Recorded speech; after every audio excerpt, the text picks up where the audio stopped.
இல்ல கரெக்ட் தான்.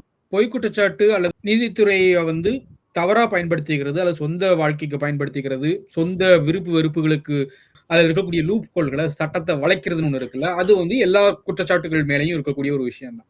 அதுதான் எனக்கு தெரிஞ்சு தமிழ்நாட்டுல அத ஓரளவுக்கு அத பேசின ஒரே ஒரு இப்ப இந்த நீ சொல்ற multiple point of view of ட்ரூத்னு ஒண்ணு இருக்குல்ல, இத உண்மையிலே பேசின ஒரே படம் விருமாண்டி தான். அவர் கரெக்டா அதுல வந்து உண்மையில அவன் சொல்றது இருக்குல்ல, அந்த 3 பேரோட கதை வந்து அது வந்து அவங்க போய் சொல்லணும்னு சொல்றது இல்ல.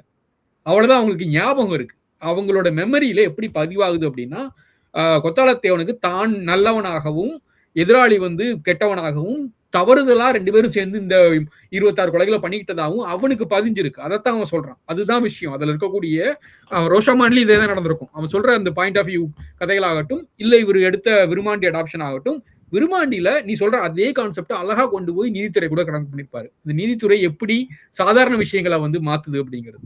ஆனா இது வந்து அது அந்த பீரியட்ல விவாதமாச்சு. அது மரண தண்டனை சார்ந்த ஒரு விவாதமா நடந்துச்சு.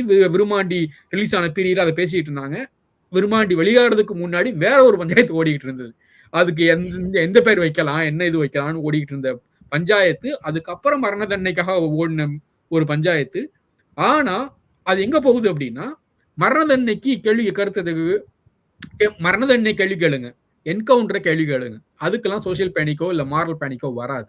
ஆனா பெண்களுக்கு எதிரான குற்றத்தையோ குழந்தைகளுக்கு எதிரான குற்றத்தையோ நீங்க கேள்வி கேட்டீங்க அப்படின்னா ஒரு மாரல் பேனிக் உனக்கும் எனக்குமே வரும். அதுதான் விஷயம். அங்கதான் நம்ம அதோட அங்கேயே ஸ்டக் ஆயிடும். அதுக்கு மேல நமக்கு பேசுறதுக்கு ஒண்ணுமே இல்லை. அங்க நமக்கு ஸ்டக் ஆயிடும். அவ்வளவுதான். இது வந்து யாருக்கு வேணாலும் நடக்கலாம். இவன்கிட்ட இருந்து ஏன் தள்ளி இருக்கணும், இவன் பண்ணியிருக்கிறதுக்கு ஒரு 1%, 0.001% வாய்ப்பு இருக்கு அப்படின்னா இவங்கிட்ட இருந்து எல்லாரும் தள்ளி இருக்கணுங்கிறது மாரல் பேனிக் வர்றதுக்கான காரணம் நமக்கும் குழந்தைகள் இருக்குங்கிற ஒரு இடத்துல போய் நிக்குது.